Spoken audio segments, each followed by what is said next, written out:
Imagine waking up to find your water bucket frozen solid inside your cabin, frost coating the walls and the wind howling so fiercely it drowns out your thoughts. For frontier settlers in the 1800s, this wasn't some far-fetched nightmare. It was their everyday reality during winter months. In this frozen battlefield where temperatures could plummet to 40 below zero, ordinary men and women developed extraordinary methods to stay alive.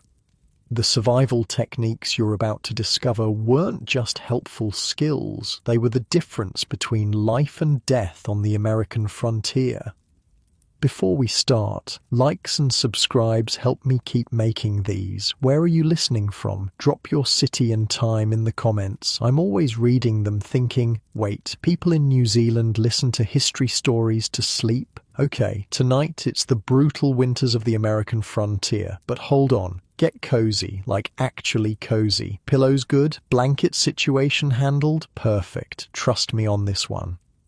So imagine this. Your eyes crack open to darkness. It's 1885, Dakota Territory. The first thing you notice isn't the pitch black, it's the pain. Your eyelashes have frozen together during the night. You have to peel them apart with fingers that don't want to move. Your breath makes a tiny cloud that instantly crystallizes in the air above your face. A single tear freezes on your cheek before it can fall, not metaphorically, actually freezes solid. It's so cold your snot has frozen inside your nose, and breathing feels like inhaling razor blades. Welcome to winter on the American frontier, where staying alive until spring was a full-time job. You're lying under every piece of fabric your family owns, quilts, coats, dress clothes, even grain sacks, and you're still cold. So cold your bones ache from the inside. The temperature outside is somewhere around 40 degrees below zero, and your little cabin might as well be made of paper. Unlike your cozy bed right now, frontier sleeping wasn't exactly a Tempur-Pedic experience. You're on a corn husk mattress that crackles when you move, piled on a rope bed frame that sags in the middle, and you're probably not alone. Your whole family is jammed together for warmth, along with maybe a couple chickens and possibly the family dog. You know what? I spent 3 months digging through frontier diaries for this story, and these accounts gave me actual nightmares. We think we know cold. We don't know cold. Not like they did. Ma, the water bucket's frozen solid again, your sister whispers from the floor where she sleeps. Shush, child. We'll deal with it when there's light, your mother answers. In your head, you're thinking, light won't make the bucket any less frozen, but you stay quiet because warmth is too precious to waste on unnecessary words. The American frontier in winter was a place where death lurked in everything. The air could kill you. The distance between buildings could kill you. Even your own sweat could kill you if it soaked your clothes and then froze. And people died all the time, hundreds of them, every winter. Remember that teacher I mentioned? Her name was Minnie Freeman. When the children's blizzard hit in January 1888, she was teaching in a one-room schoolhouse in Nebraska. The storm came out of nowhere. Temperatures dropped 40 degrees in a matter of hours. The schoolhouse roof blew clean off.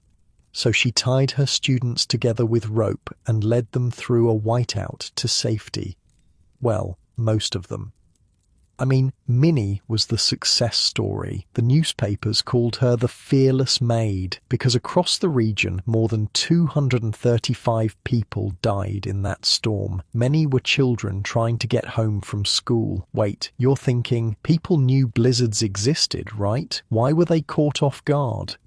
That's the thing. The morning of January 12th was unusually warm, like spring jacket weather. Kids went to school in light clothes. Farmers headed to town without heavy coats. Then around midday, people described hearing a roaring sound, like a freight train. The sky turned from blue to black in minutes. The temperature plummeted, and then the snow came sideways on hurricane winds.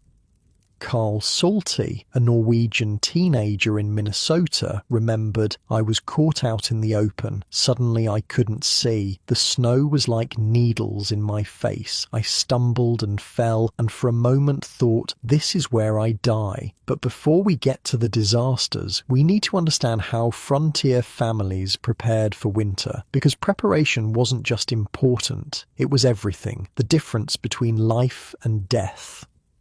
Imagine your survival depending entirely on what you manage to store up before the first snow. No grocery stores, no Amazon delivery, no running to Walmart for emergency supplies, just you, your family, and whatever you manage to squirrel away during the growing season.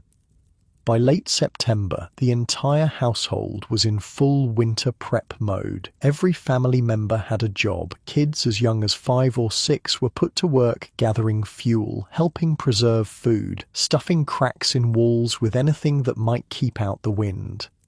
"We never stopped working," recalled James Eastman, who grew up in Nebraska in the 1880s. "From sunup to sundown, it was prepare, prepare, prepare. My mother had this look in her eye all through autumn, this fear. I didn't understand it until I was older. She was counting supplies against days, wondering if we'd make it." One of the most critical preparations was fuel gathering. Wood was scarce on the open prairie, so what did they burn instead? Buffalo chips? Yes, that's exactly what it sounds like. Dried bison dung. By the 1880s, the great buffalo herds were mostly gone, but their droppings remained scattered across the plains. Families would spend days collecting these chips, stacking them in huge piles next to their homes. Kids were sent out with baskets and wagons to gather as many as possible, and it wasn't just buffalo. Cow chips worked too. Twisted prairie grass, sunflower stalks, corn cobs, anything that would burn. Sarah Hattersley, writing in her journal in 1879, "I never thought I would find myself grateful for animal waste. Today I spent 6 hours gathering chips. My back is broken, my hands raw, but the pile is good. It might see us through January if we're careful." And you're probably thinking, gross, they burned poop for heat? Well, here's the weird thing. Buffalo chips actually burned hot, clean, and nearly odorless. The fiber content made them perfect fuel. A good buffalo chip fire could keep a small cabin above freezing, even when it was 30 below outside. Not that above freezing was comfortable. Most frontier families lived in a state of constant low-grade discomfort all winter, never quite warm enough, never dry enough, never with enough light or good air. You're probably warm right now, right? Maybe even a little too warm under that blanket. Imagine months, literal months, without ever feeling truly warm. From November to April, your body never quite stops shivering. Your fingers never fully regain feeling. The cold settles into your bones like an unwelcome houseguest who won't leave. The first real test of winter preparedness usually came in November with the first killing frost. That's when you'd discover just how well you'd sealed your cabin, just how much fuel you'd managed to gather, just how many of your food stores had been ruined by rodents or mold. For newly arrived settlers, the greenhorns, that first winter was brutal. They simply didn't know what they were up against. Eastern notions of winter didn't prepare them for the reality of prairie winters. Take the Jensen family. They arrived in Dakota in August of 1878. Thomas Jensen, originally from Philadelphia, thought he understood winter. He'd seen snow, he'd felt cold, but he'd never experienced anything like a Dakota blizzard. The wind came from nowhere. He wrote later, "It didn't just blow, it punched, like a living thing with malice. The snow didn't fall, it flew horizontally. Within an hour, our cabin disappeared inside white. I couldn't see my hand in front of my face." The Jensens nearly died that first winter. Their Eastern-style cabin, with its thin walls and large windows, was hopelessly inadequate. The temperature inside dropped to near freezing. Their food supplies, improperly stored, were ruined when moisture got in. By January, they were reduced to eating boiled leather and whatever small animals Thomas could trap. They were saved only when a neighbour, an elderly Lakota man, showed them how to reposition their home's entrance away from the prevailing winds and how to build a proper windbreak. "We owe our lives to that man," Jensen wrote. "He looked at our cabin and just shook his head. Said, 'White folks sure built strange houses.' Then he showed us how to survive." That was a common theme on the frontier. The settlers who survived were the ones who adapted, who learned from the native peoples who'd been living in these harsh environments for generations, who abandoned their Eastern preconceptions and embraced new ways of doing things. The most successful frontier families developed what we might call integrated survival systems. Everything worked together: their homes, their clothing, their food storage, their daily routines, all designed with one purpose: staying alive until spring.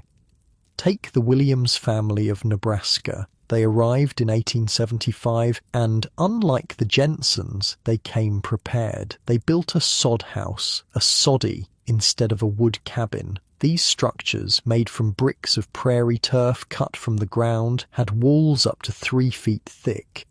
They were ugly, often damp, and occasionally home to snakes and insects.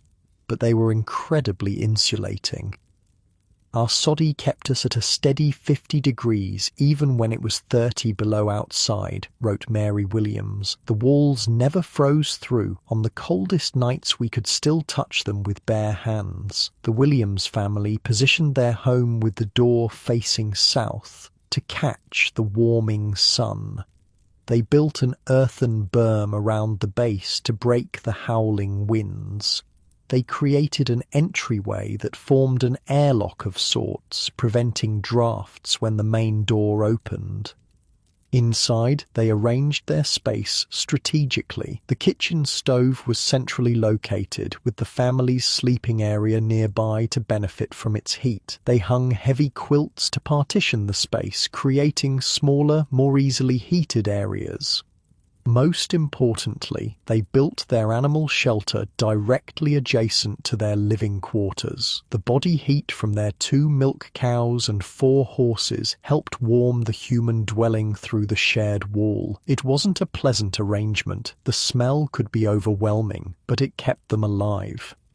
On the coldest nights, we'd bring the chickens inside too, Mary wrote. They'd roost on the foot of our bed. My husband complained, but I told him I'd rather have chicken droppings than frozen children. That pragmatic approach to survival characterized frontier life. You did what worked. No matter how unpleasant or undignified, pride had no place in winter survival. For many settlers, the first real crisis of winter came when they realized they hadn't gathered enough fuel. As the cold deepened and the days shortened, fuel consumption increased. What had seemed like an adequate supply in October proved woefully insufficient by December. The Aldrich family of South Dakota faced this crisis in the winter of 1881. By mid-December, their carefully gathered pile of buffalo chips and twisted hay was dwindling alarmingly. With 3 months of winter still ahead, they knew they wouldn't make it. Father calculated we had perhaps 2 weeks of fuel left, wrote Emma Aldrich, who was 12 at the time. We'd been burning continuously just to keep the cabin above freezing. Mother cried that night after she thought we were asleep. I'd never heard her cry before. The next morning, Charles Aldrich made a desperate decision. He would travel to the nearest settlement 15 miles away to buy or borrow fuel. It was a dangerous journey in deep winter, but staying meant certain death for his family. He set out at dawn with the temperature at 20 below. He took their only horse, a bag of corn for the animal, and his rifle. His wife Sarah packed him food for 2 days, a chunk of salt pork and some hardtack. They expected him back by nightfall the next day. 4 days passed. No sign of Charles. "We burned the last of our fuel on the 4th night," Emma wrote. "Mother took the table apart and fed it to the stove. Then the chairs, we huddled together in one bed, fully dressed with every blanket and piece of clothing we owned piled on top of us." On the 5th day, with the temperature inside the cabin dropping below freezing, Sarah Aldrich made her own desperate choice. She sent Emma and her younger brother to the closest neighbour, 3 miles away. The children set out into the brutal cold, following their mother's careful directions. "Stay on the trail," she told them. "If you get lost, you'll die. If you get tired, you'll die. Keep moving no matter what." Emma and her 7-year-old brother Thomas walked for nearly 2 hours through knee-deep snow. Emma carried Thomas on her back when he couldn't go any further. By the time they reached the neighbour's soddy, Emma's face was severely frostbitten and Thomas was semi-conscious. The neighbours, the Petersons, immediately hitched their team and headed for the Aldrich cabin. They found Sarah curled around her infant son, both nearly frozen. They bundled mother and baby onto the wagon and brought them back to their own home. Charles Aldrich returned 3 days later. He'd been caught in a sudden blizzard and forced to shelter in a ravine for 2 days. He'd managed to acquire a sled load of wood from the settlement, hauling it 15 miles through deep snow. He arrived at his cabin to find it abandoned and cold as a tomb. Frantic, he followed the trail to the Petersons' home, where he found his family alive, but not unscathed. Emma lost 3 fingers to frostbite. Sarah's feet were severely damaged. The baby, miraculously, was unharmed. The Aldriches never again risked running low on fuel. In subsequent years, they gathered enough to last twice as long as the expected winter, storing the excess for emergencies or to help neighbours in need. That kind of harsh lesson was common on the frontier. The environment allowed no margin for error, no room for learning curves. Mistakes were paid for in fingers, toes, or lives. Yet somehow people adapted. They survived. They developed systems and techniques that allowed them to endure conditions we can hardly imagine today. As you lie there in your comfortable bed, the temperature perfectly controlled, the wind and cold kept safely at bay, it's worth remembering those who came before, those who faced winter not as an inconvenience, but as an existential threat, those who measured their lives in cords of wood, pounds of food and inches of wall thickness. They remind us of just how tenuous our hold on survival really is, and how quickly the line between comfort and catastrophe can disappear. The sun's coming up now over that Dakota soddy. In the grey winter light, the family stirs from their shared bed. Another day of survival begins. The water bucket is indeed frozen solid. The fire needs rekindling. Breakfast will be sparse. A bit of cornmeal mush, maybe some dried apple if they're lucky. And outside, the wind picks up again, carrying the promise of another storm. Another test of preparation, ingenuity, and sheer stubborn will to live. But we'll see how they face that challenge and how they evolved their shelter systems for survival when we continue in the next part of our frontier winter journey. The prairie wind slams against the cabin wall like it's got a personal grudge. Inside, you've managed to rekindle the fire, but the real battle is just beginning, because on the frontier, your house wasn't just where you lived, it was your first and most important survival tool. Remember those Eastern-style cabins I mentioned? Total death traps in prairie winters. The pretty clapboard houses that worked fine in Pennsylvania or Massachusetts were absolutely useless against Dakota blizzards. They might as well have been made of paper, Our first winter, I could see daylight through the walls, wrote Caroline Peterson in 1879. The wind blew so hard it made the candle flames horizontal. We hung blankets on the walls and still nearly froze to death. The math was brutally simple. A poorly designed house on the open prairie in January was basically a coffin with windows. You couldn't possibly keep enough fire going to heat it. In your head, you're probably thinking, didn't they know it would be cold when they moved there? Well, yeah, but there's cold, and then there's prairie cold. Most settlers had no concept of what 40 below actually meant until they experienced it firsthand. Joseph Miller, who settled in Minnesota in the 1870s, wrote in his journal, "I thought I knew winter from my years in Boston. I was a damn fool. This cold is something else entirely. It doesn't just chill you, it hunts you, finds every crack, every seam, every moment of weakness." The settlers who survived were the ones who adapted fast. They looked around, saw what wasn't working, and changed everything. And often that meant completely rethinking what a house should be. And that's where one of the most iconic frontier dwellings came from, the sod house. Picture a house literally made of dirt, not dirt like mud bricks, actual chunks of prairie turf cut right out of the ground and stacked like Legos. Frontier settlers called them soddies, and they were simultaneously the worst and best housing option on the plains. The sod walls were 2 to 3 feet thick. The ceiling was low, often under 7 feet. There might be one small window, maybe two, a dirt floor, a sod roof that leaked when it rained and sometimes grew prairie grass on top. Dark, damp, and often home to insects, snakes, and mice. Sounds awful, right? Well, here's the thing. When it was 40 below and the wind was howling across the prairie at 50 miles an hour, a soddy was the difference between life and death. Our soddy kept us alive, wrote Thomas Black in 1883. During the Great Blizzard, families in wooden houses froze to death while we sat by our small fire, uncomfortably cool but nowhere near freezing. The sod house laughs at cold. It sneers at wind. The massive thermal mass of those thick earth walls acts like a giant insulator. Heat them up a little and they radiate that heat back slowly over hours. Keep them even modestly warm and they'll never freeze through. Imagine stepping into a soddy during a winter storm. The walls, thick as a man's arm is long, stand defiant against the howling blizzard. The sod roof, reinforced with whatever small trees or branches the settler could find, holds a blanket of snow, nature's own insulation. Inside, it's dim and musty, but the bitter killing cold of the prairie is held at bay.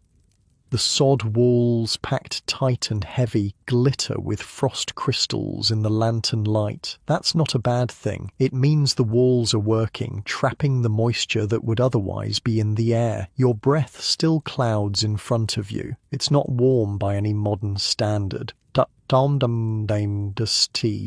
feels almost cozy. "Ma, there's snow coming through the roof again," a child's voice calls from the corner where small drifts are formed on a patchwork quilt. "Put a pan under it and come help with these potatoes," answers the mother, not looking up from her work at the rough wooden table. This wasn't comfortable living by any means. Water dripped through sod roofs during rain, and when snow melted, dirt constantly fell from the ceiling. Bugs were permanent house guests, but uncomfortable beat dead every time. Building a soddy was back-breaking work. First, you had to find the right kind of soil. Dense, clay-rich earth held together by the tough root systems of prairie grasses. Then you needed a breaking plough to cut the sod into bricks about 3 feet long, 1 foot wide, and 4 inches thick. The technique was specific. You'd plough one furrow, then a second right next to it. Then a man with an axe or spade would cut across to create the bricks. Each brick weighed around 50 pounds. A typical small soddy needed about 3,000 of them. My hands bled for weeks after building our house. Recall John Peterson of Nebraska? By the third day, I couldn't straighten my fingers anymore. But we finished before the first snow, thank God.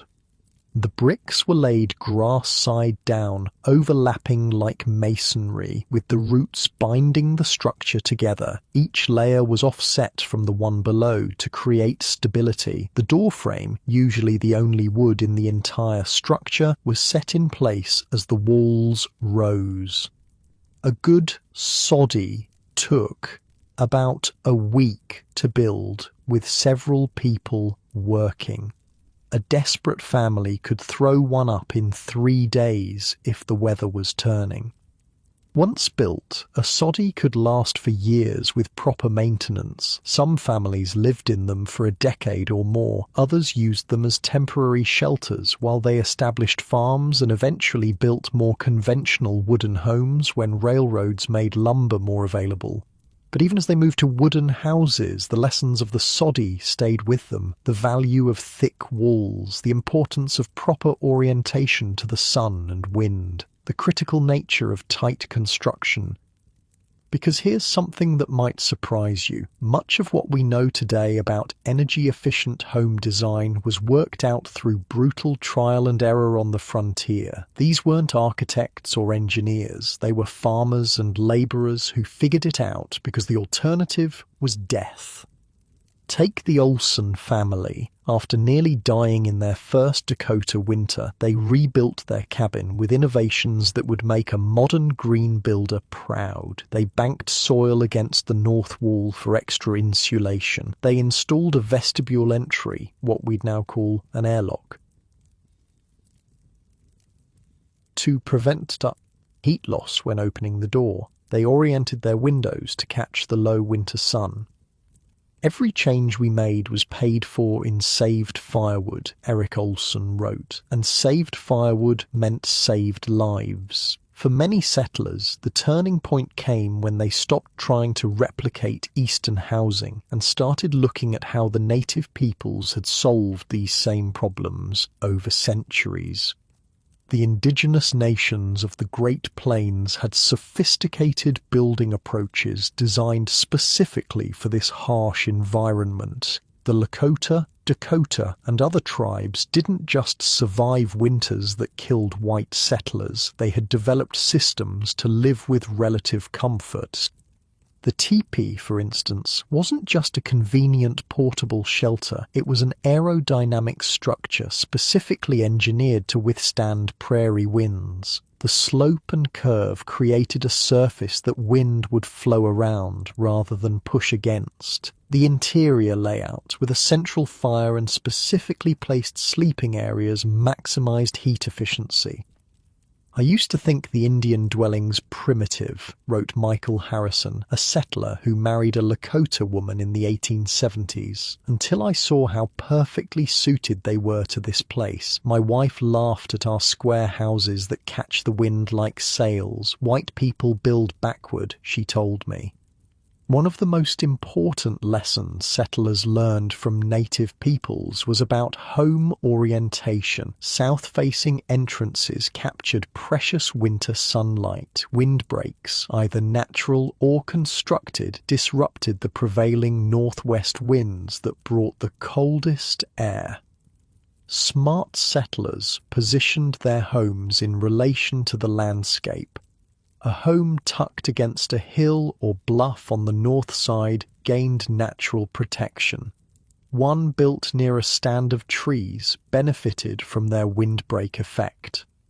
Inside these frontier homes, the organization of space became a science of survival. Every piece of furniture, every daily activity was arranged to maximize warmth and minimize energy expenditure. In most successful frontier homes, the stove or fireplace sat at the center of daily life, not just symbolically, but literally. Living space was arranged in concentric rings around this heat source, with the most frequently used areas closest to the warmth.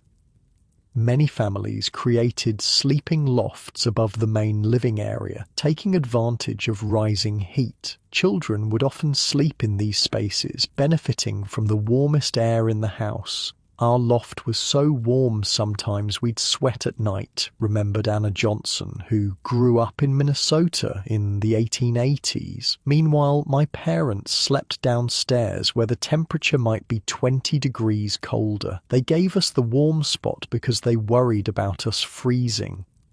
Some particularly ingenious settlers created warming passages beneath sleeping platforms, channeling heat from the main fire through stone-lined tunnels under the beds. The stones would absorb heat during the day and release it slowly through the night. You're probably sitting there thinking this is all interesting history, but what was it actually like to live this way? The reality was constant, grinding work and discomfort. Even in the best-designed frontier home, winter meant never being truly warm. It meant waking to frozen water buckets and frost on your bedding. It meant carefully rationing every stick of wood, every buffalo chip, every twist of prairie hay used for fuel. It meant living in a state of perpetual semi-darkness, since windows were kept to a minimum to prevent heat loss, and candles and lamp oil were expensive luxuries to be conserved. "We lived like moles all winter," wrote Catherine Mills of her childhood in Iowa. "The house was so dark my mother strained her eyes to sewing. By February we were all half blind and jumpy as cats from being cooped up in the gloom." It meant constantly battling for the small zone of comfort near the heat source. Families developed elaborate rotations, with each person taking turns getting close enough to the fire to truly warm up before moving back to let someone else have a turn. It meant managing a complex choreography of daily chores, all designed to preserve heat and life. Banking the fire at night was a crucial ritual, covering hot coals with ashes so they'd smoulder until morning rather than burning out. Fail at this task, and you might wake to a cold hearth and no way to restart the fire. And still, despite every precaution, the worst winter storms could overwhelm even the best prepared homestead. The Miller family learned this the hard way in January of 1885. They'd built a solid sod house in western Nebraska. They'd gathered ample fuel. They'd stored food in their root cellar. By all measures, they were well prepared for winter. Then came the storm that locals would later call the White Death. It began as a light snowfall on a relatively mild day. Within hours, the temperature plummeted 40 degrees. The wind rose to near hurricane force. The snow became a horizontal white wall so thick that, as Robert Miller later wrote, you couldn't see your hand in front of your face. The Millers retreated to their soddy as the storm intensified. At first, they felt secure. The thick walls muffled the howling wind. The small fire kept the main room above freezing. They had food, water, and fuel. But as the blizzard raged into its second day, then its third, problems mounted. Snow began to filter through the sod roof, creating wet spots that turned to ice. The temperature inside dropped as the extreme cold outside finally began to penetrate the thick walls.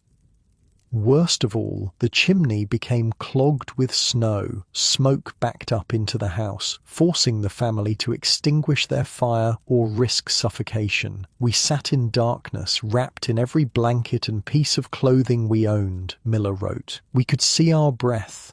The water in our bucket froze solid. My wife held our baby inside her coat, against her skin, to keep the child from freezing."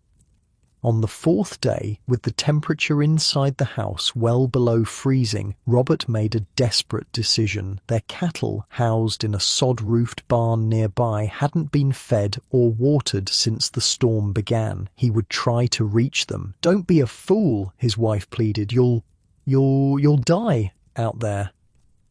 "They'll die if I don't go," he answered, "and then we might too." Robert wrapped himself in layers of clothing, tied a rope around his waist, and secured the other end to the house. Then he stepped out into the maelstrom. The scene outside their soddy was like something from another world. Snow had drifted higher than the roof. The landscape was completely transformed, familiar landmarks buried under a white blanket. The wind drove ice crystals like needles into any exposed skin. Robert couldn't see the barn, though it was only 30 yards away. He followed the rope, moving forward inch by painful inch against the driving snow. "I've never felt cold like that," he wrote later. "It wasn't just on my skin, it was inside me, in my lungs, in my bones. Every breath hurt. My eyes froze shut if I blinked too long." Halfway to the barn, disaster struck. The rope, made brittle by the extreme cold, snapped. Robert found himself untethered in a world of white, with no way to find either the house or the barn. For a moment, panic overwhelmed him. Then training and frontier pragmatism took over. He knew that standing still meant death, moving in circles meant death. His only hope was to keep moving in what he believed was the right direction and pray he hit something solid. "I kept one arm extended in front of me," he recalled. "I shuffled my feet rather than lifting them, feeling for obstacles. I counted steps, thinking the barn should be less than 20 more if I was headed right. After what seemed like hours but was probably minutes, his hand struck wood, the barn door. With numb fingers, he managed to pull it open and stumble inside. The relative stillness after the howling storm was shocking. The animals were alive, but clearly suffering. He managed to break the ice in their water trough and give them some hay. Then he faced his next challenge, getting back to the house. "I knew I couldn't find it by chance," he wrote. "The only option was to dig a trench through the snow in what I hoped was the right direction." Using a shovel from the barn, Robert began to dig. The snow was chest deep in places, packed hard by the wind. Every shovelful was an act of defiance against death. He dug for hours, stopping occasionally to return to the barn and warm himself enough to continue. Inside the house, his wife and children huddled together, certain he was dead.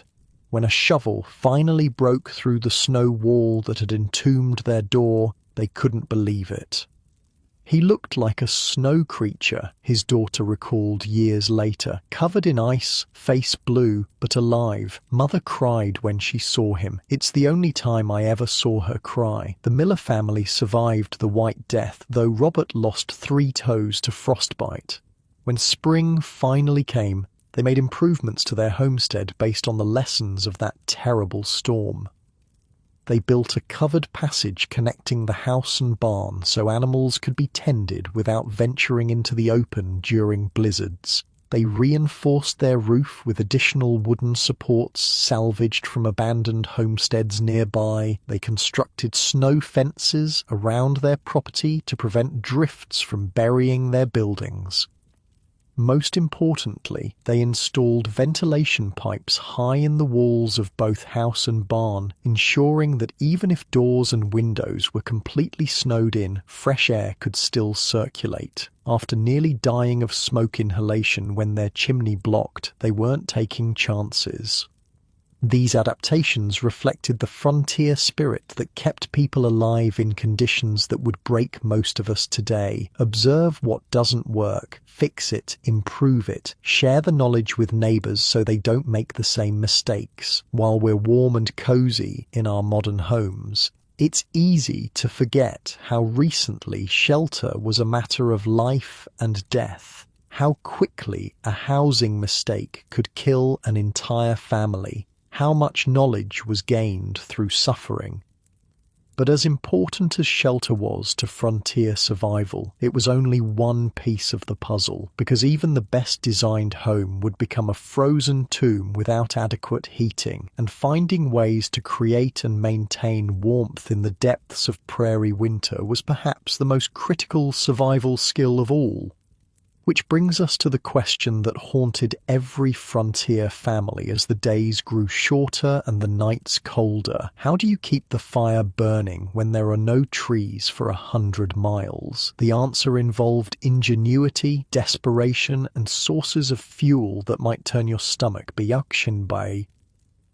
They saved countless lives on the American frontier.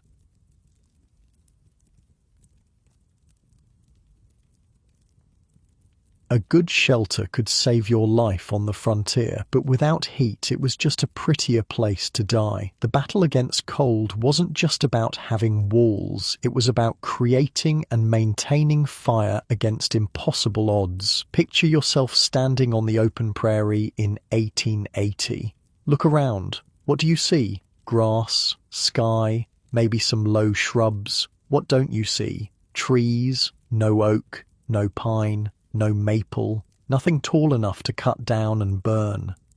The first thing that struck me about Nebraska, wrote English immigrant Thomas Farnham in 1876, was the terrible emptiness of it all. In Surrey, we had forests. Here, a man could die for want of a decent piece of firewood. That absence of timber created the frontier's most persistent winter challenge: how to generate heat when conventional fuel simply didn't exist. The potbelly stove became the beating heart of every frontier home, a cast-iron lifesaver that could burn almost anything combustible. Unlike open fireplaces that sent most heat up the chimney, these stoves radiated warmth in all directions while using fuel efficiently. The volcanic rocks glow orange-red in the darkness of the cabin, radiating life-saving heat through the night. Hours after the fire has died down, they still pulse with warmth. The settler family sleeps in a tight circle around them, their faces lit by the fading embers. My father would heat these rocks in the morning fire, recalled Sarah Johnson, who grew up in Minnesota in the 1870s, then wrap them in cloth and place them in our beds before night time. On the worst nights, we'd sleep with heated rocks at our feet and more tucked against our backs. Sometimes it was the only warmth we had. This technique, using rocks as heat batteries, was adopted from Native American practices. The Lakota and other plains tribes had been using heated stones for warmth long before white settlers arrived. They'd place volcanic rocks in fires until they glowed red, then remove them with sticks and arrange them in sleeping areas. The old Lakota man who helped us through our first winter showed my father how to select the right kinds of stone, wrote William Henderson of Dakota Territory. Some would crack and explode in the fire, a dangerous mistake. Others held heat poorly. The black volcanic ones were best. He showed us how they'd been using them for generations. But rocks alone couldn't keep a family warm through months of sub-zero temperatures. They needed fuel for their stoves, a constant, reliable source of combustible material. And with trees scarce or non-existent, frontier families turned to surprising alternatives. Buffalo chips became the prairie's most important heating resource. These dried bison droppings were nature's perfect fuel blocks, dense, slow-burning, and surprisingly clean. The first time my husband brought home a wagon load of buffalo dung, I nearly left him, wrote Caroline Peterson. I was a Boston girl. The idea of burning animal waste in our home was beyond barbaric. By January, I was out gathering chips myself, grateful for everyone I found.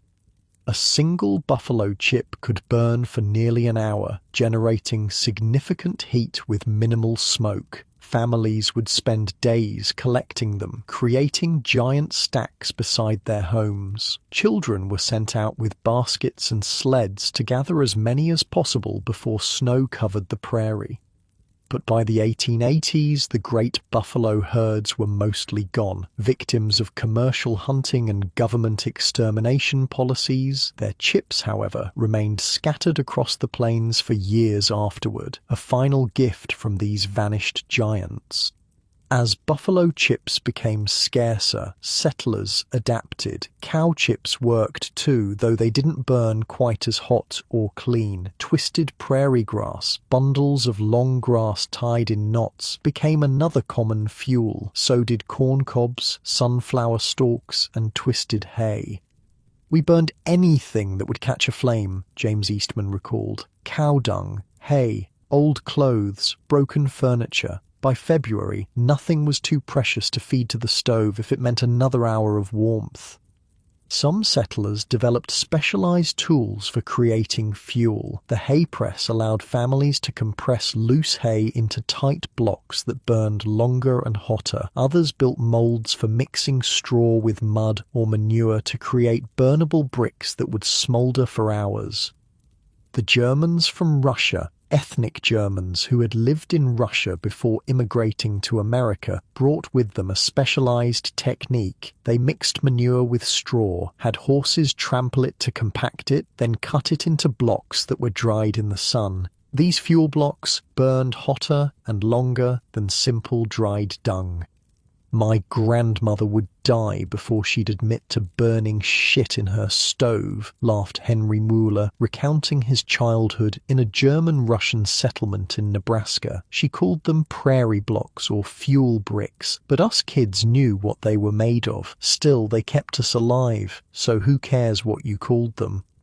In areas near the Missouri River and its tributaries, lignite coal could sometimes be found exposed in cut banks. This soft brown coal wasn't as efficient as the anthracite used back east, but it was infinitely better than nothing. Families would travel days to dig it out hillsides, filling wagons with the precious fuel.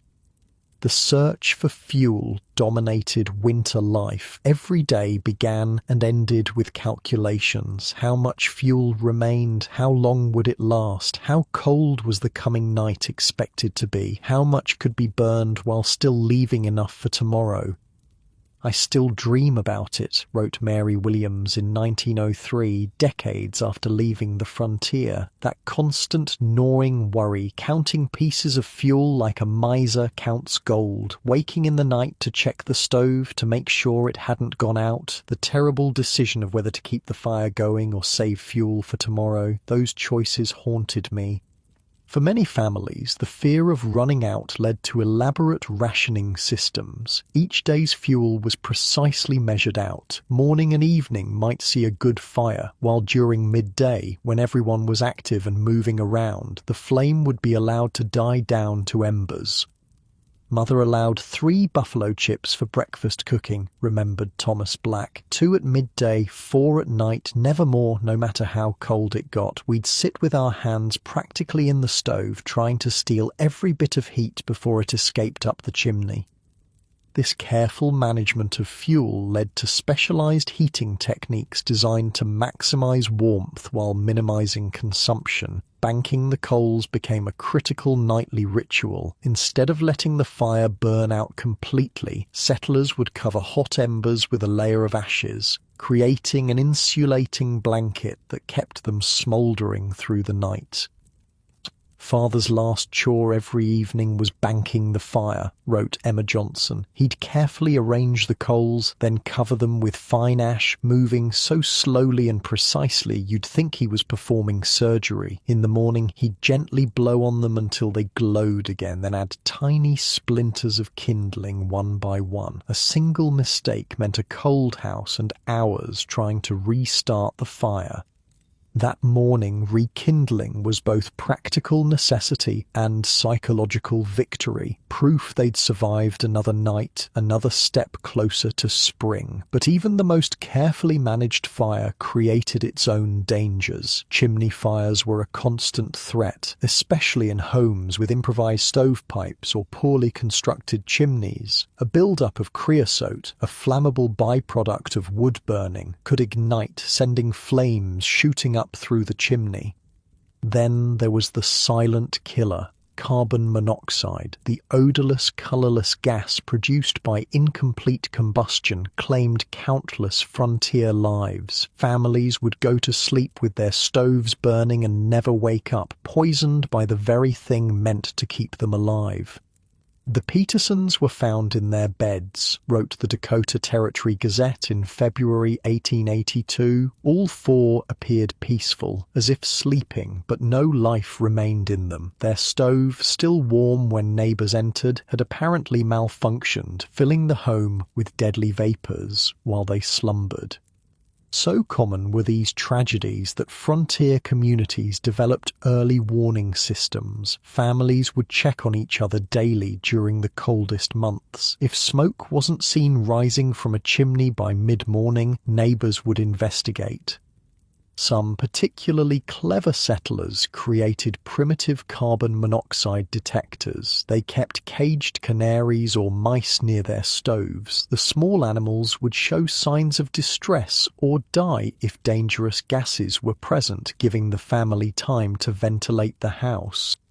You sit there in your warm, safely heated home thinking, surely it couldn't have been that bad. These must be exaggerations. They're not. The historical record is painfully clear. Winter after winter, families froze to death in their beds when fires went out.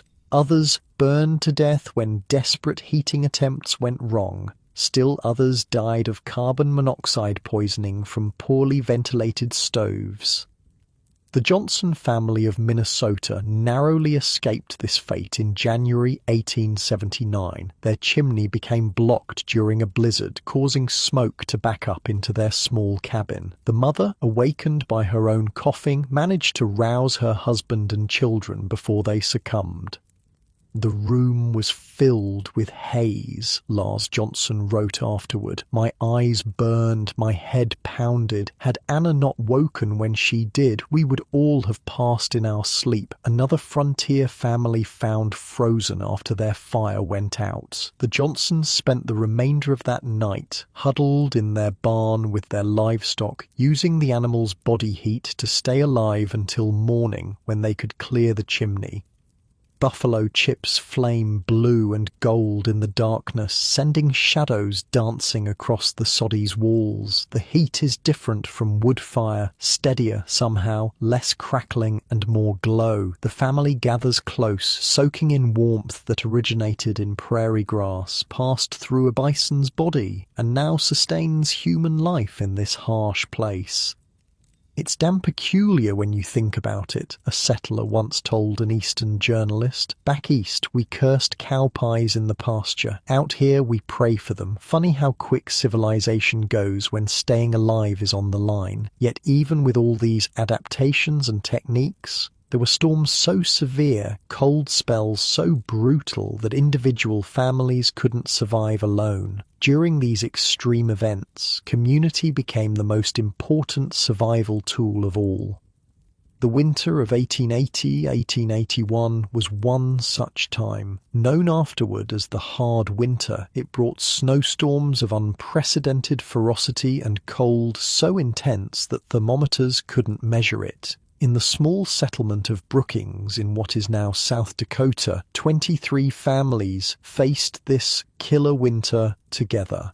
As individual fuel supplies dwindled, they made a collective decision that saved all their lives.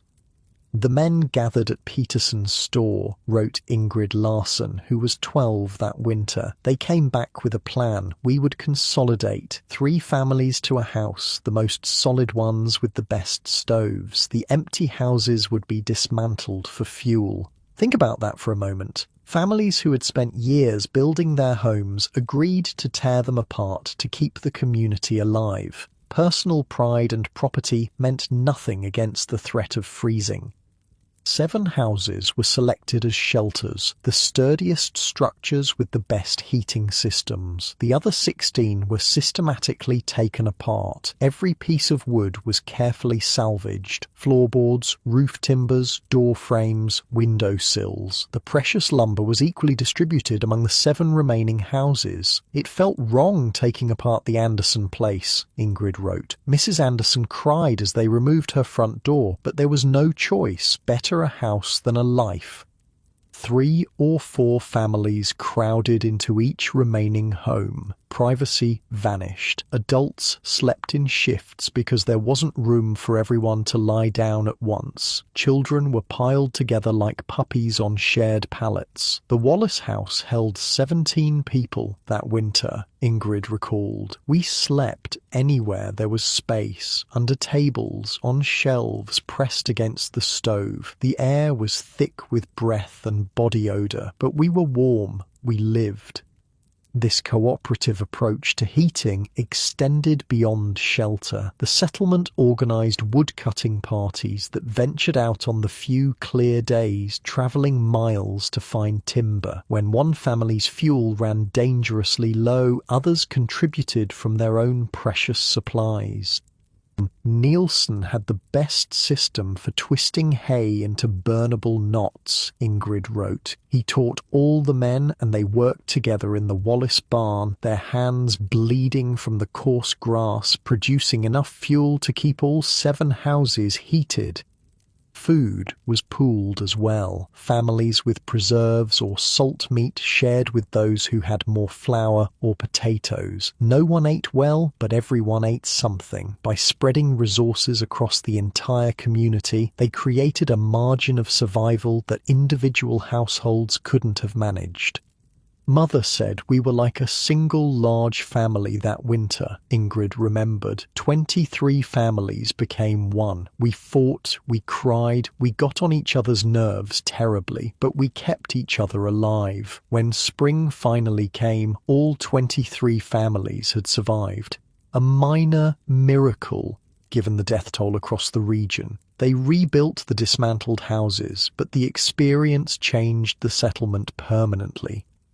After the hard winter, Brookings was different, Ingrid wrote years later. There was a bond between those families that never broke. They had seen each other at their worst, unwashed, hungry, afraid, and still chosen to help each other live. What can break a community after that? The Brookings settlement was not unique. Across the frontier, communities developed formal and informal systems for sharing heat resources. Many settlements established common fuel reserves, stores of wood, coal, buffalo chips, or twisted hay that could be distributed to families in dire need. Others created rotation systems for particularly vulnerable community members. Elderly residents or families with infants might move between houses during the coldest periods, spreading the heating burden across multiple households. The Miller family stayed with us for 2 weeks during the February freeze, wrote James Peterson of Iowa. Then they moved to the Hansons for 2 weeks, then the Johnsons. By sharing the burden, no single family exhausted their fuel supplies. We all made it to March, though by God it was a close thing. In some communities, heating became literally centralized. A large communal space, often a church or school, would be kept warm around the clock. Families would gather there during the day, returning to their own minimally heated homes only for sleeping. We spent every day that January in the meeting house, recalled Thomas King of his childhood in Nebraska. Each family brought what fuel they could spare. The men took turns feeding the stove. Women cooked in shifts on the same fire. At night, the oldest and youngest stayed there while the rest went home to cold houses and piled under quilts until morning. This communal approach to heating reflected a fundamental frontier truth. In the harshest environments, cooperation wasn't just nice, it was necessary for survival. Pride, privacy, and property rights all took a back seat to the simple imperative of staying alive until spring. A wall of white engulfs the cabin, the blizzard so thick you can't see your hand in front of your face. Outside, the temperature has dropped to 40 below. Inside, the family clusters around their small stove, feeding it precious fuel one careful piece at a time. They speak little saving energy and heat. The walls creak and moan under the storm's assault. Will it hold? A child whispers. It's held for 3 winters. The father answers, it'll hold for this one too. In these moments of extreme challenge, frontier families found reserves of strength and ingenuity they never knew they possessed. They burned furniture when fuel ran out. They burned books, painful sacrifices for literate families who treasured their few volumes. When nothing else remained, they burned parts of their own homes, non-essential interior walls or floorboards from unused rooms. "We burned the cradle," wrote Sarah Miller of the terrible winter of 1886. "The children were grown, and it was just seasoned wood sitting in the corner. Still, I cried as my husband broke it apart. It had held all our babies, but better to burn the cradle than bury a child." The battle against cold shaped everything about frontier life. It dictated home design, daily routines, community structures, and psychological outlooks. The cold was always there, always waiting for a mistake, a miscalculation, a stroke of bad luck. Yet somehow, these ordinary people, farmers, housewives, children, found ways to push back against nature's harshest season. They improvised, adapted, and overcame challenges that would overwhelm most modern Americans.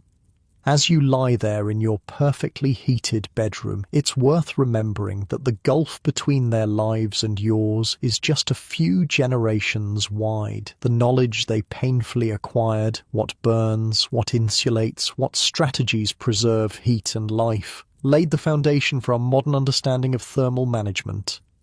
Their desperate struggles gave us practical lessons that architects and engineers still use today. More importantly, they left us stories of incredible resilience, reminders of what humans can endure and overcome when necessity demands it. But even with adequate shelter and heat, frontier settlers faced another deadly challenge: the cold outside their doors, because eventually everyone had to venture out to care for animals, gather fuel, or travel to town for supplies, and when they did, their only protection against the killing cold was what they wore. The clothing that had served them well in eastern states became death traps on the prairie. The fashionable cotton garments from Philadelphia or Boston turned lethal when soaked with sweat or snow. Settlers who failed to adapt their wardrobes faced swift and terrible consequences, frostbite claiming fingers and toes within minutes, followed by hypothermia's deadly progression. Those who survived the harshest winters were those who learned to dress for survival, not style. And once again, the most successful frontier families were those willing to abandon Eastern traditions and adopt techniques developed by those who understood this landscape best. Stepping outside during a Dakota winter was like walking into another world, one designed to kill you. Your breath instantly crystallized. Your nostrils froze shut if you inhaled too quickly. The wind didn't just blow, it punched through whatever you were wearing and went straight for your core. And in this frozen battlefield, clothing wasn't fashion. It was your portable shelter, your personal fortress against death. "I sent my husband to check the livestock wearing his Philadelphia coat," wrote Margaret Wilson in 1883. "He came back with his arms frozen to the elbows. The doctor took 3 fingers from his left hand, 2 from his right, all because of a coat that was fine for an eastern winter but worthless here." That mistake, treating frontier winters like harsher versions of eastern cold, killed countless settlers during their first years on the plains. The clothing that had served them perfectly well in Boston or New York became death traps in Dakota or Nebraska.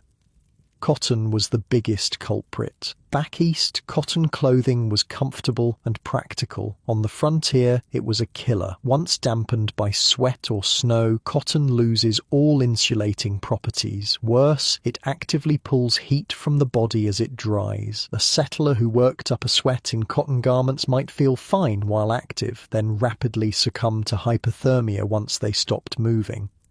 "I found him half a mile from the house," wrote Thomas Peterson about his neighbour. He'd been cutting wood and walked home in just his shirt. The sweat had frozen solid. He was like a statue, still on his feet with the axe over his shoulder, frozen right where he stood when the cold finally reached his heart.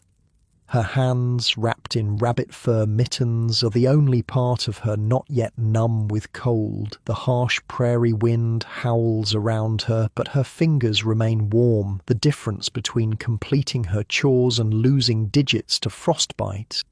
You're probably thinking, wait, didn't they know basic winter survival? But remember, most settlers came from places with relatively mild winters. They had no frame of reference for temperatures that could drop to 40 below, no concept of wind that could freeze exposed skin in under a minute. The settlers who survived were those who adapted rapidly, often by embracing the wisdom of those who understood this harsh landscape best, the native peoples who'd been living here for generations. "I thought my winter clothes from Vermont would suffice," wrote John Hamilton. "The Lakota men who saw me preparing for winter laughed openly. One made a throat-cutting gesture. I was offended until my first ride in November. I nearly died 3 miles from home when my fine wool coat proved about as useful as tissue paper against the Dakota wind." After that experience, Hamilton swallowed his pride and asked for help. The local Lakota showed him how to properly prepare for winter on the plains. The lessons were often counterintuitive to Eastern sensibilities, but proven by generations of survival. The first principle was layering. Rather than relying on a single thick garment, frontier veterans adopted multiple thin layers that created insulating air pockets between them. This approach trapped body heat with remarkable efficiency while allowing crucial adaptability as work intensity or temperatures changed. "The old trapper showed me to wear 3 thin shirts instead of 1 thick one," wrote Michael Donovan. "Said the spaces between them held heat better than solid cloth. Thought he was pulling my leg until I tried it. Difference between night and day. As activity intensified and body temperature rose, layers could be removed to prevent sweating, then added back when activity ceased. This prevented the deadly cooling effect of wet clothes against skin." The second principle involved material choice. Wool emerged as the frontiersman's most valuable textile. Unlike cotton, wool maintains up to 80% of its insulating capacity even when soaked through. This remarkable property made the difference between life and death during unexpected storms or when crossing frozen rivers. "Fell through the ice crossing the creek," Samuel Johnson recorded in 1885. "Soaked to my chest in water cold enough to steal your breath. Would have died right there if not for my wool garments. Stayed warm enough to get home, though my clothes froze solid as boards before I reached the door."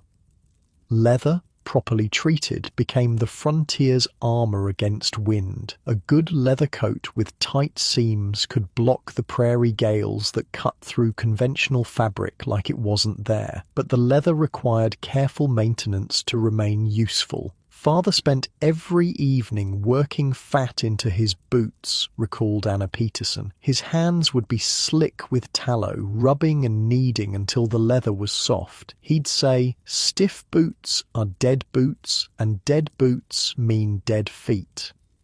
These treatments transformed ordinary garments into sophisticated winter armor that maintained crucial flexibility while repelling moisture. But perhaps the most dramatic clothing adaptations came when settlers completely abandoned their cultural pride and adopted indigenous garments perfected over thousands of years.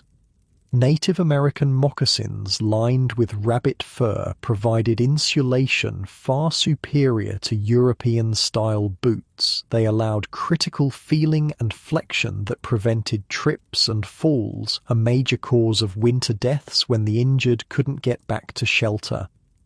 Indian moccasins saved my toes, wrote William Foster in 1884. My fine Boston boots were like blocks of wood in real cold. Couldn't feel the ground, couldn't tell if my feet were freezing. Switched to moccasins lined with rabbit fur. Could feel everything, and my feet stayed warm, even at 20 below. The transition wasn't always easy. Many settlers resisted adopting savage garments out of cultural prejudice or simple pride. Some paid for that resistance with fingers, toes, or lives. Henderson refused to wear Injun boots, as he called them, wrote Thomas Black about his neighbour, said no civilized man would be caught dead in such things. Ironic choice of words, as it turned out. They found him frozen in a drift that spring. His fancy leather boots still looked nice, though his feet inside them were black with frostbite.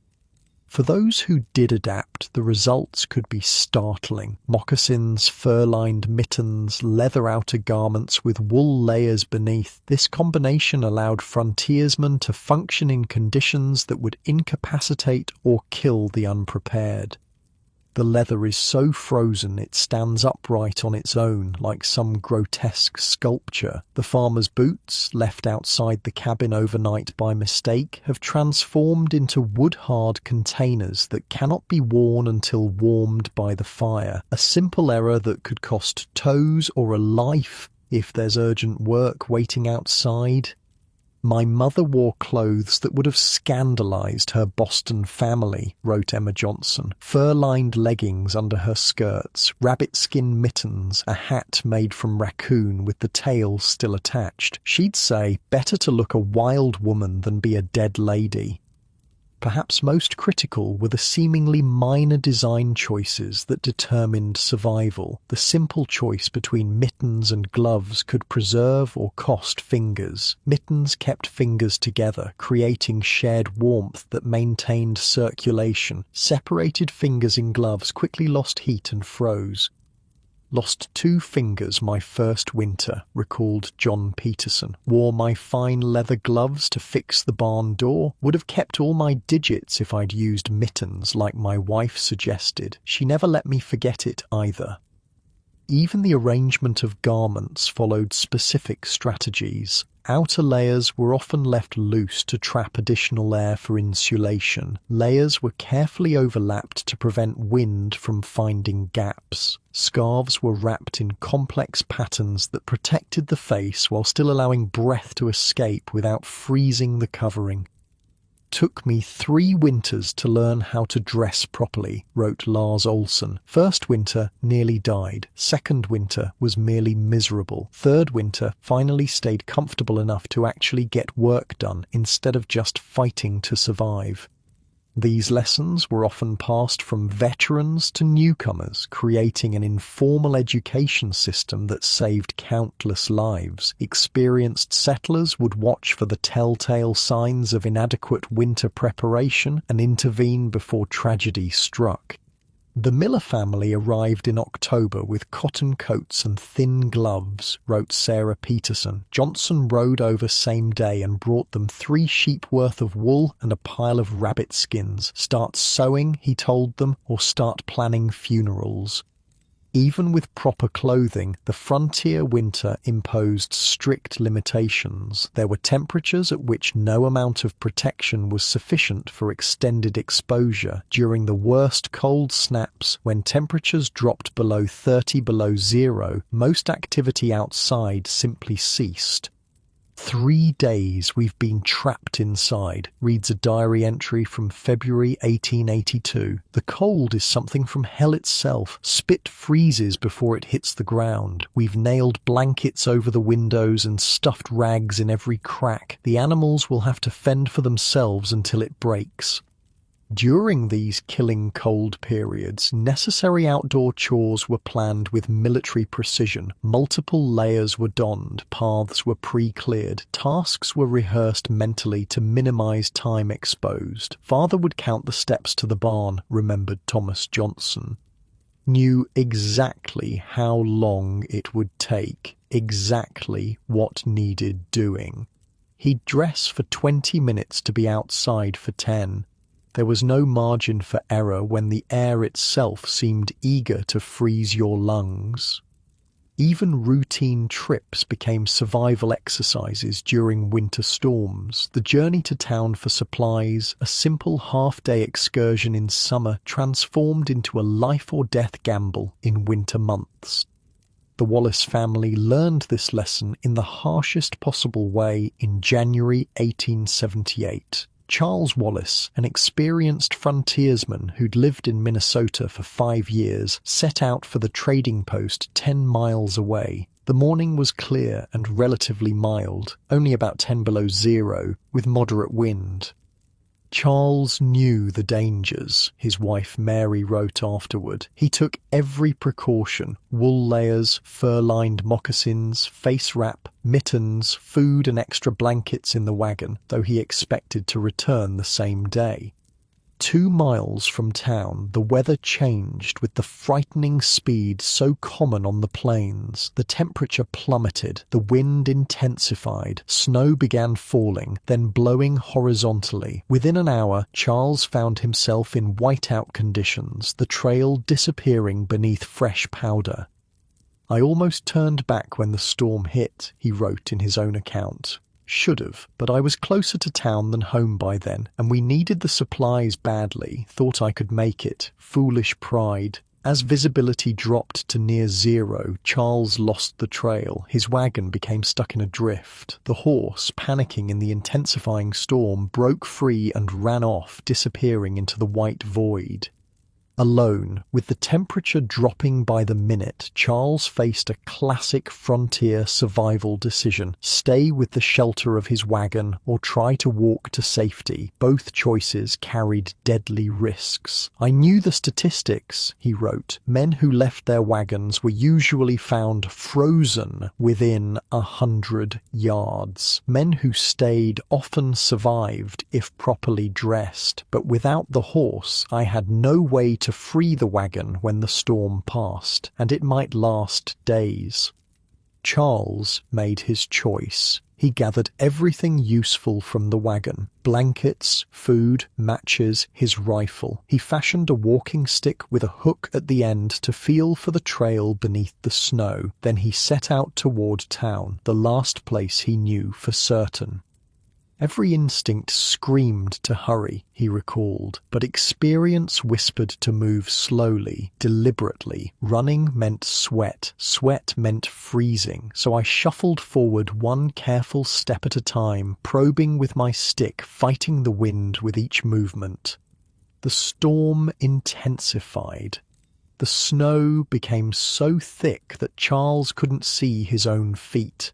The wind drove ice crystals against any exposed skin like tiny needles. His world narrowed to a bubble, extending just inches beyond his body.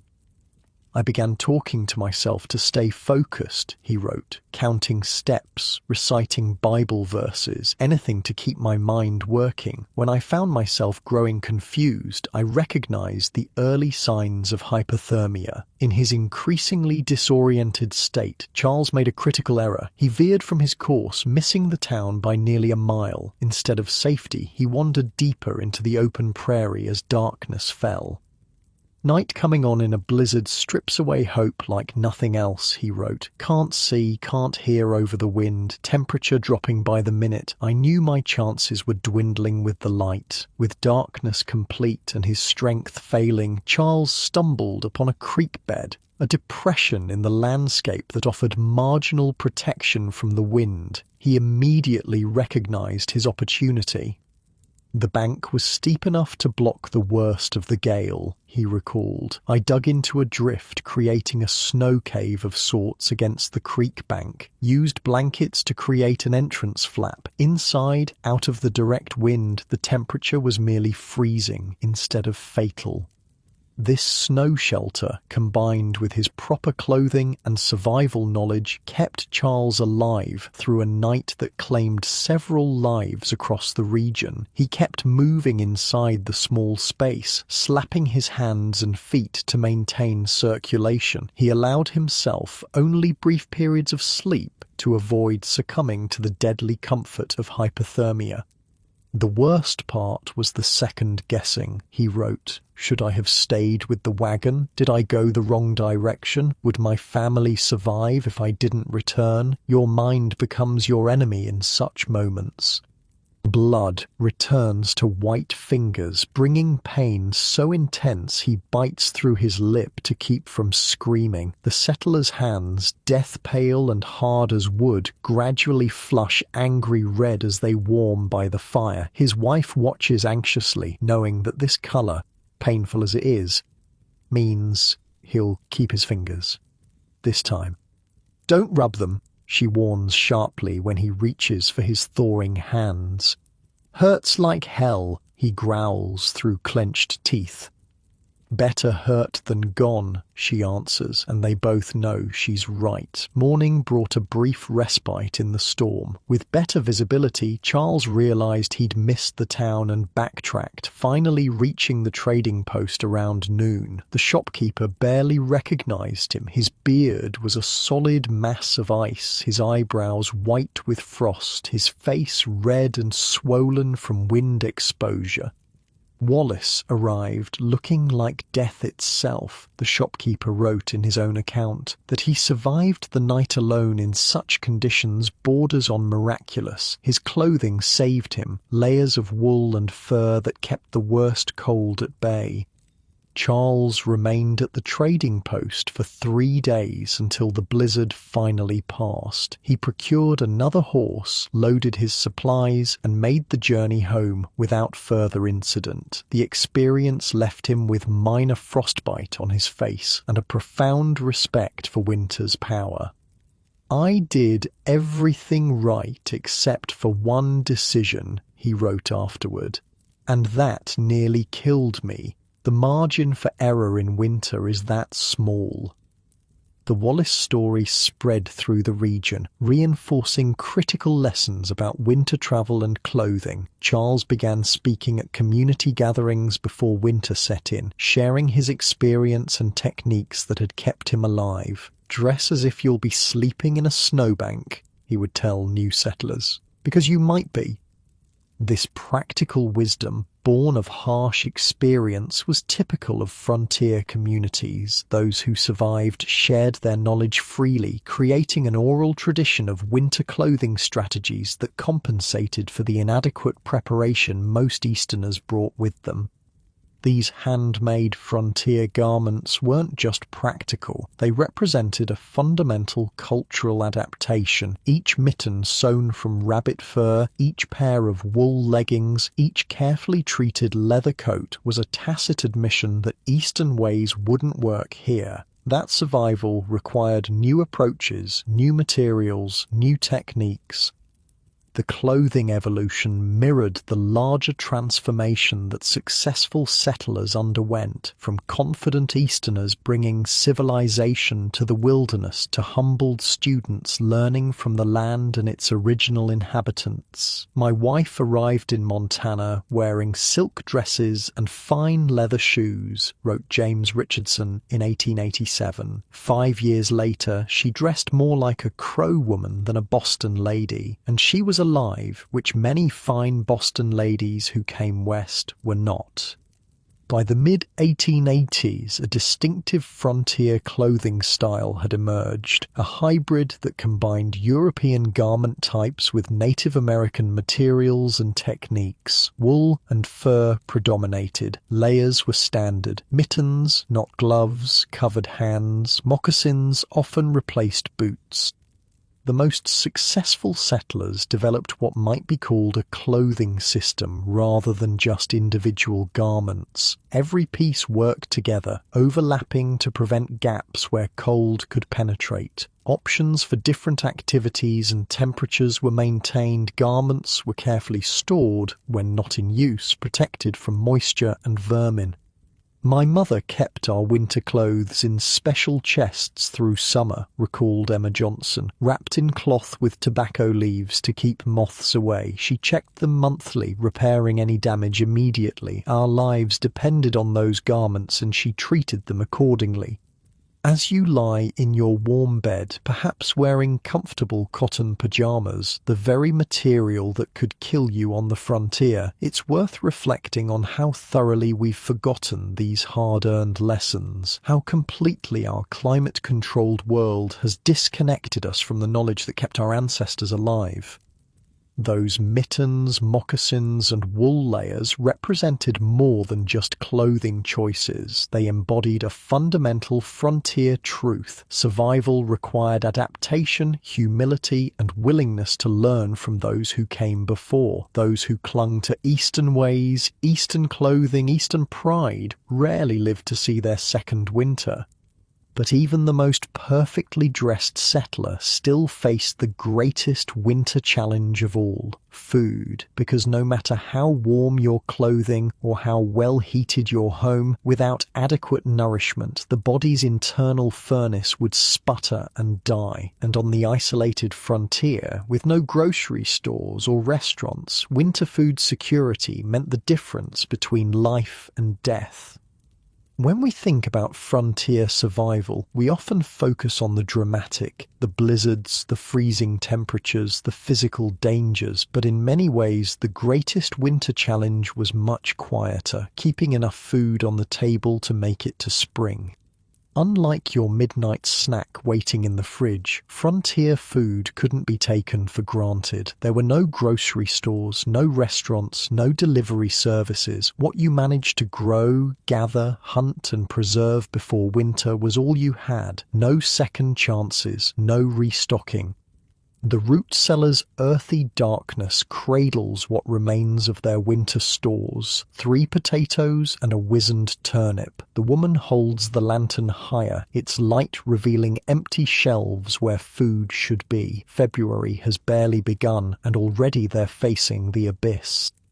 "Our first winter, we ate bark soup by March," wrote Caroline Peterson of her family's experience in Minnesota. "Boiled tree bark with a handful of flour and whatever dried herbs remained. Tasted like despair, but it kept us breathing." Underground beneath many frontier homes lay the first line of defense against starvation. Root cellars functioned as life insurance policies dug into the earth, where temperatures remained just above freezing regardless of the brutal conditions above.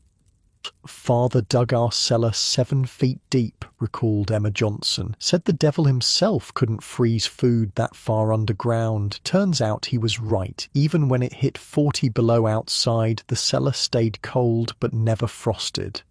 These subterranean vaults preserved vegetables through the darkest months, providing crucial nutrition when the body needed it most. Potatoes, carrots, turnips, beets, anything that could be stored without spoiling was carefully arranged on shelves or in barrels filled with sand.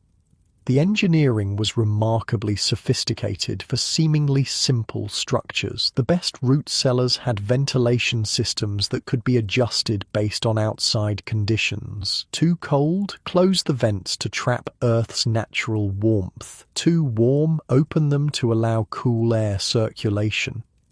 "Our cellar had little wooden channels built into the walls," Thomas Black wrote. "Father could open or close them from inside the house. Said it was like having a primitive refrigerator, only it ran on common sense instead of electricity." Temperature wasn't the only consideration. Humidity mattered too. Too dry and root vegetables would shrivel and harden. Too damp and they'd rot. The ideal root cellar maintained a delicate balance, cool enough to slow spoilage but not so cold as to freeze, humid enough to prevent drying but not so wet as to encourage mold. Some vegetables required special treatment. Cabbages were often pulled up with roots intact and hung upside down from cellar ceiling beams. Onions needed drier conditions than potatoes and were typically stored in mesh bags or braided into strings. Apples were kept separate from other produce because they release ethylene gas that speeds ripening and spoilage. Mother had a system, recalled John Peterson. Potatoes in sand barrels in the northwest corner, carrots and beets in the northeast where it was slightly damper, onions and garlic hung from the centre beam, cabbages along the south wall. She knew where every vegetable belonged, like they were children with assigned beds. This careful organisation wasn't fussiness, it was survival science. A family that properly maintained their root cellar might have fresh vegetables into March or April. Those who didn't might be eating bark soup by February. But even the best stocked root cellar couldn't provide complete nutrition through winter. Preserving additional food through other methods became a critical complement. The fermentation arsenal transformed ordinary vegetables into survival rations that increased rather than diminished in nutritional value over time. Cabbage became sauerkraut, cucumbers became pickles, and various vegetables were preserved in carefully prepared brine solutions. Sauerkraut saved more frontier lives than doctors ever did, declared Heinrich Müller, a German immigrant who settled in Nebraska in the 1870s. A spoonful daily keeps scurvy away. Simple as that. He wasn't exaggerating. Vitamin C deficiency, scurvy, posed a serious threat during winter months when fresh fruits and vegetables were unavailable. Fermented foods like sauerkraut provided crucial nutrients that prevented the disease's devastating effects: bleeding gums, reopening of old wounds, eventual organ failure and death. The preservation process began in autumn, immediately after harvest. Cabbage would be shredded, salted, and packed tightly into crocks or barrels. The salt drew out moisture, creating a brine that preserved the cabbage while allowing beneficial bacteria to transform it into sauerkraut. Mother's fall ritual was the sauerkraut making, wrote Emma Johnson, shredding cabbage until her hands bled, pounding it down with a wooden mallet, checking the crocks daily for weeks. She made at least 4 barrels every year, said she'd rather have too much than watch her children's teeth fall out from scurvy. Meat preservation presented different challenges. Without refrigeration, fresh meat was a brief luxury, available only immediately after a successful hunt or animal slaughter. The rest had to be preserved through smoking, drying, or salting. Jerky, thin strips of meat dried until most moisture was removed, became a staple in many frontier households. The process was simple but required careful attention. Meat was cut into uniform thin strips, treated with salt, and hung in a well-ventilated area to dry. Made jerky in September every year, wrote Charles Wallace. 30 pounds of venison, 15 of beef if we had it. Hung the strips from kitchen rafters for 2 weeks. House smelled like a tannery, but that jerky kept us going through more than one lean period. Salt pork and salt beef provided another preservation option. Meat was packed in barrels or crocks with layers of salt, creating an environment where bacteria couldn't survive. The resulting preserved meat was extremely salty and often required soaking before cooking, but it remained edible for months. The salt pork barrel was our bank account, recalled Thomas Peterson. Father would check it weekly, calculating how many weeks remained until spring. Some winters we ate well. Others he'd shave off pieces thin as paper to make it stretch. She carves paper-thin slices of salt pork, stretching the last of it to feed 6 hungry mouths. The translucent pieces barely cover the bread. Everyone pretends not to notice how little there is, a collective fiction that somehow makes it easier to bear. Will there be more tomorrow? a child asks. The mother's hands pause. There's always enough, she answers, though everyone at the table knows it's a lie. But perhaps the most complete nutritional technology adopted by frontier settlers was pemmican, a concentrated mixture of dried meat, animal fat, and berries that created a perfect survival food containing all necessary nutrients. Pemmican sits like a dark brick in his palm, concentrated survival you can hold in one hand. The mixture of dried meat, rendered fat, and berries doesn't look appetizing, but it will keep a body going for days when nothing else is available. Looks like something the dog wouldn't eat, the man admits, with a half smile. Tastes about the same too, but I've seen it keep men alive when everything else ran out.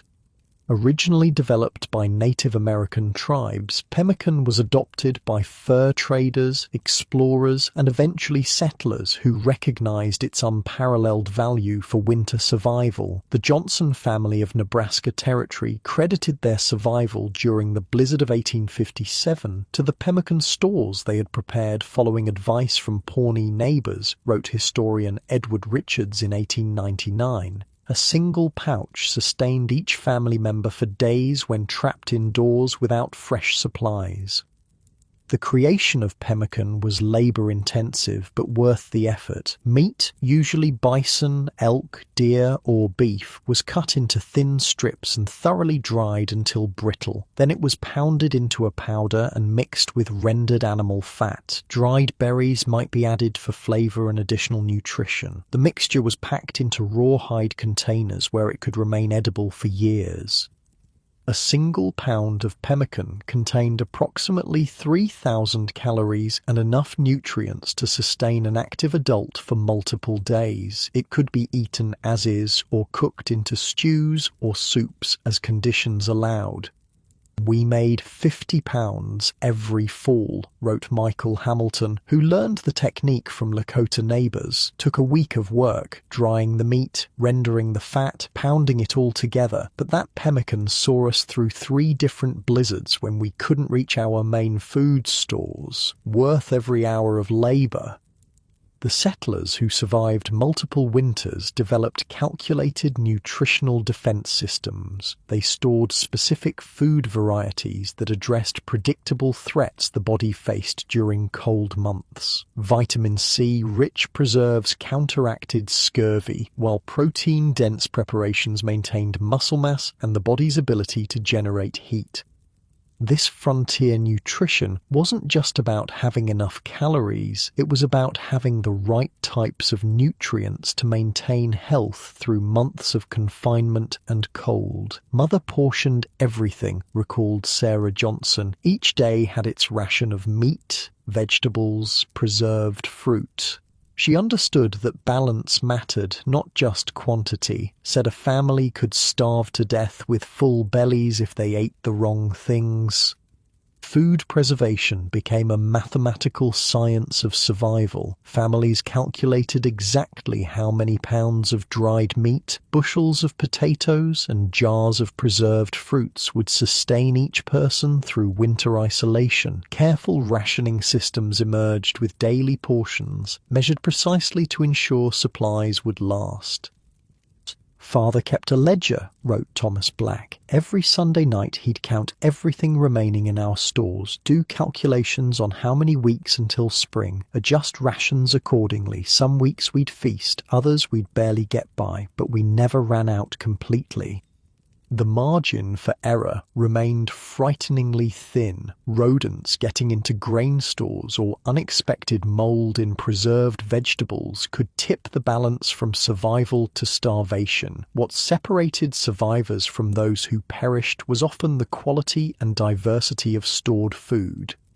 "The Williams family made it through the hard winter," wrote the Dakota Territory Gazette in April 1881, while the Johnsons, just a mile away, lost 2 children to hunger. The difference wasn't luck, it was preparation. Williams had twice the variety in their cellar and a better rationing system.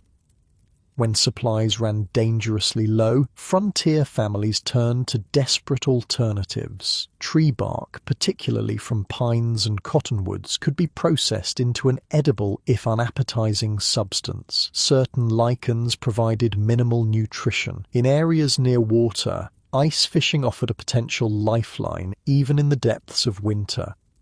The Pearson family of Minnesota faced this food crisis during the winter of 1887-1888. By February, their carefully managed stores had dwindled to nearly nothing. A family of 6, parents and 4 children, were subsisting on increasingly meager rations.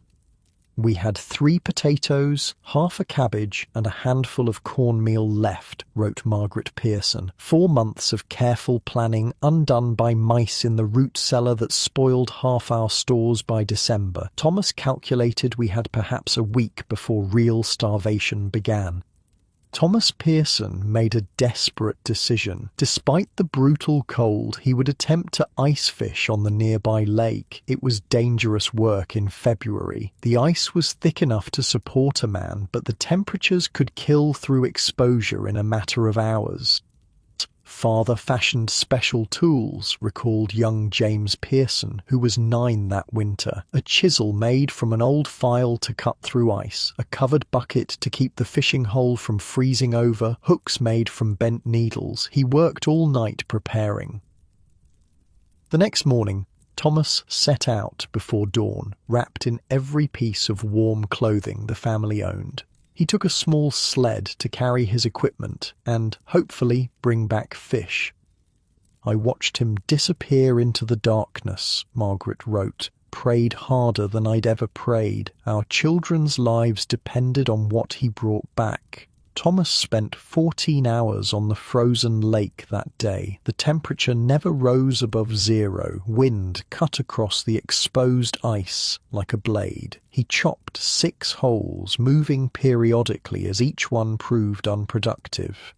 "Thought I might die out there," he wrote afterward. "Fingers and toes went numb despite my best precautions. Kept thinking of the children's faces. Kept chopping new holes when fish wouldn't bite." In the early afternoon, his persistence paid off. He found a spot where crappie and bluegill were schooling. Over the next 5 hours, he pulled 47 fish through the ice, enough to feed his family for at least 2 weeks. "When I saw him coming back in the dusk, I knew by his walk that he'd succeeded," Margaret recorded. "He was bent under the weight of the sled, now laden with frozen fish. I ran out to meet him, not caring about the cold. We both wept as we counted his catch." The Pearsons survived that winter through a combination of ice fishing, careful rationing, and community support. Neighbors who had slightly more abundant stores shared what they could, creating a mutual insurance system against starvation. This community food sharing became a critical survival mechanism across the frontier. Settlements established practices where families with surplus regularly contributed to those facing temporary shortages. This approach created resilience against the unpredictable nature of frontier harvests, where a single crop failure could mean starvation without community support. "We established the common pantry in '83, wrote James Peterson of the Brookings settlement. Each family contributed a percentage of their winter stores to a communal reserve held in the church root cellar. If any family faced true need, they could draw from this reserve with the understanding they'd repay in future seasons." These frontier food banks weren't charity in the modern sense. They were practical survival systems based on the recognition that everyone was vulnerable to misfortune, and a community was stronger when it ensured no family faced starvation alone. The Norton family's root cellar flooded in November of '85, Peterson recorded, lost most of their potatoes and all their carrots. Would have been a death sentence without the common pantry. They drew enough to survive the winter, then contributed double their share for the next 3 years in repayment. These systems reflected the frontier understanding that individual households couldn't guarantee their own survival against all possible disasters. Collective food security provided insurance that no single family could create alone. In some communities, this cooperation extended to specialized food production. Families with particular skills or resources would focus on specific preservation methods, then trade with others who specialized differently. The Germans excelled at sauerkraut and sausage making, wrote Thomas Miller of his Iowa settlement. The Swedes made the best dried fish. The English women's jam couldn't be matched. Each family produced what they did best, then traded for what they needed. Together we created a winter diet more varied than any single family could manage. This specialization allowed communities to maximize the nutritional value and variety of their winter food stores while making efficient use of limited preservation resources. Mrs. Hanson had the biggest kitchen and the best drying racks, recalled Emma Johnson, so every family brought their apple harvest to her house. For 6 weeks in autumn, her kitchen ran day and night, with women taking shifts to keep the drying process going. In exchange for the use of her space, she kept 1/10 of everyone's dried apples, a fair arrangement that benefited all. Beyond these formal systems, frontier communities developed cultural traditions around food sharing that helped everyone survive. Communal meals during the darkest part of winter boosted morale while ensuring that families with dwindling supplies still received adequate nutrition. Every Sunday from January through March, we gathered at the schoolhouse, wrote Caroline Peterson. Each family brought what they could, sometimes much, sometimes little. Everything was combined into stews or soups that fed the entire settlement. No one went home hungry, even if their own pantry was bare.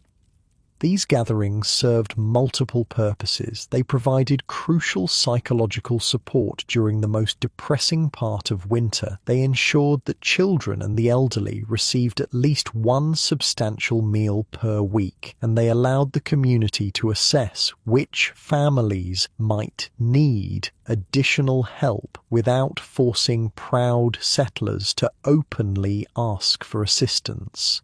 As the winter progressed and supplies dwindled, these communal meals often became simpler but remained vital community touchstones.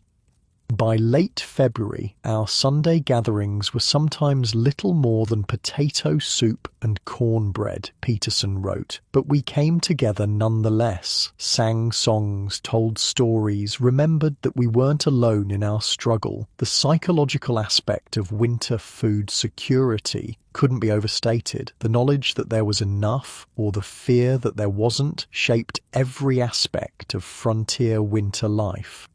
The constant calculations wore on the mind, wrote Charles Wallace, counting potatoes, measuring flour, weighing meat, always with the same question hovering. Will it be enough? Will we see spring? The physical hunger was painful, but the worry beforehand was its own form of torture. When supplies did run low, the physical effects cascaded quickly. A body receiving insufficient calories in extreme cold burns through its reserves at an accelerated rate. Muscle mass diminishes, mental function declines. The ability to generate internal heat falters just when it's needed most. First you're hungry, then you're weak. Then you're confused, wrote a survivor of the hard winter of 1880-81. By the time the confusion sets in, you're already dying. Your body is consuming itself from the inside out. Children and the elderly suffered first and most severely. Their smaller or frailer bodies had fewer reserves to draw upon. In many frontier families, adults would reduce their own rations to ensure the youngest and oldest members received enough, a sacrifice that sometimes led to their own debilitation. Mother stopped eating anything but thin soup by February, recalled Sarah Johnson. Said she wasn't hungry, but her clothes hung on her like sacks. She gave everything to us children. By spring thaw, she couldn't stand without assistance. Took months for her to regain her strength. Even when actual starvation was avoided, the nutritional deficiencies of a limited winter diet took their toll. Scurvy from vitamin C deficiency, pellagra from niacin shortage, night blindness from lack of vitamin A. These conditions weakened settlers, making them more vulnerable to cold, disease, and accidents. Half the frontier graves were dug not for those who froze or starved outright, wrote Dr. James Henderson in his 1896 medical memoir, but for those whose bodies were so undermined by winter malnutrition that they succumbed to illnesses they might otherwise have survived. Yet, despite these challenges, the majority of frontier families developed systems that allowed them to endure winter after winter. They learned which foods preserved best, which provided the most nutrition for the least space, which could be stretched furthest in times of scarcity. As you rest comfortably in your bed, perhaps considering a snack waiting just steps away, it's worth reflecting on how completely this aspect of survival has vanished from our experience. The desperate mathematics of winter calories, the constant awareness of dwindling supplies, the community bonds forged by shared vulnerability to hunger. These frontier families didn't just survive winter, they created sophisticated food systems that sustained not just their bodies but their communities through the darkest, coldest months. And in doing so, they demonstrated perhaps the most important survival lesson of all, that collective resilience far outstrips individual effort when facing nature's harshest challenges. Which brings us to the final and perhaps most important element of frontier winter survival, the community itself. Because when all other resources failed, when homes couldn't keep out the cold, when fires went out, when food ran short, it was human connection that often made the difference between life and death on the American frontier. In the depths of frontier winter, when all other resources failed, the greatest survival tool wasn't a well-built home or a clever heating system or even adequate food stores. It was the community itself, the human connections that turned individual vulnerability into collective strength. There's a saying that came from those years, wrote Sarah Peterson in 1905, looking back on her frontier experience. A lone settler was a dead settler. Sounds harsh, but winter proved it true time and again. The historical record bears out her assessment. Isolated homesteaders vanished beneath the snow at a far higher rate than those who lived in settlements. The bitter Minnesota winter of 1856-57 delivered a stark lesson when temperatures remained at 40 below for weeks. While isolated homesteaders died by the dozens, settlements where families united against the cold emerged intact despite equally brutal conditions. This pattern repeated across the frontier, revealing a fundamental truth that many proud pioneers refused to acknowledge until too late. Those who faced winter alone rarely lived to tell their tale. Consider the case of William Evans, who claimed a homestead in Dakota Territory in 1879, 15 miles from the nearest settlement. Evans was no greenhorn. He'd spent years in the mountains of Colorado and considered himself thoroughly versed in winter survival. When neighbors invited him to move closer for the winter, he declined.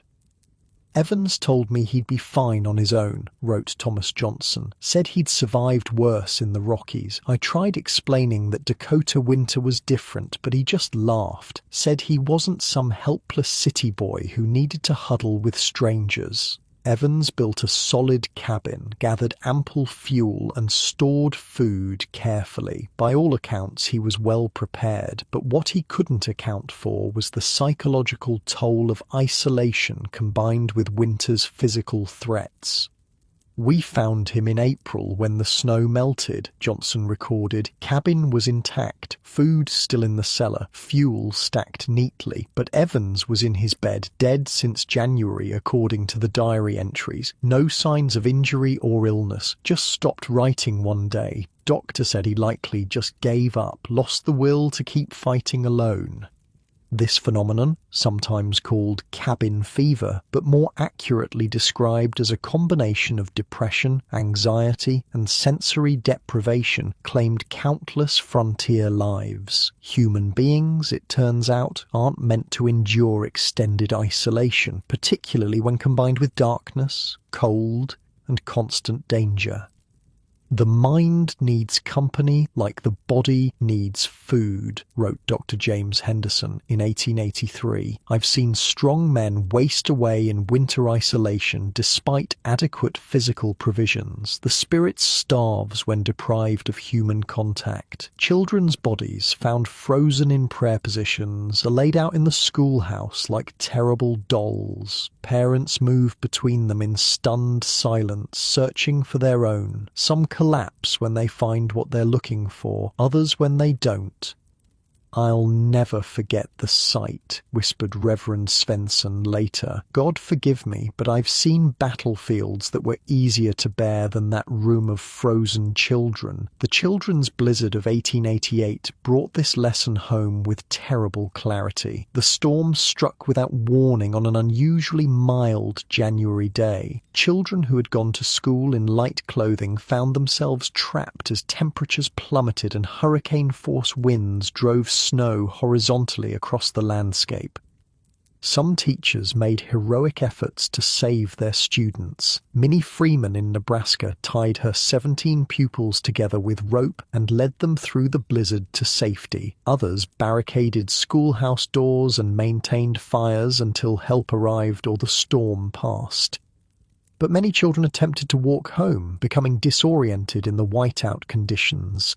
Some were found frozen just yards from safety, having walked in circles until exhaustion and cold claimed them.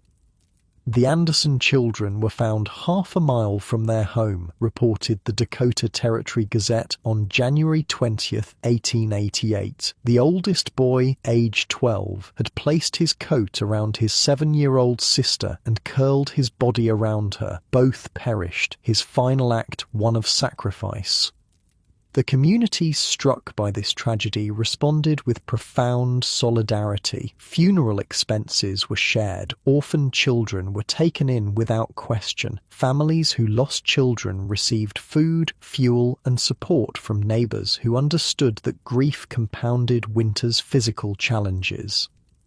"After we buried our Sophie, I couldn't function," wrote Margaret Hanson. "Couldn't cook, couldn't clean, could barely rise from bed. For 6 weeks, neighbor women came daily. They fed my surviving children, maintained our fire, preserved our household. Their hands did what mine couldn't while grief consumed me." This instinctive community response to tragedy reflected a deeper frontier truth. Survival required cooperation. The independent spirit that drove westward expansion proved deadly during winter's grip. Cultural differences and fierce self-reliance had to be set aside when snow buried the landscape.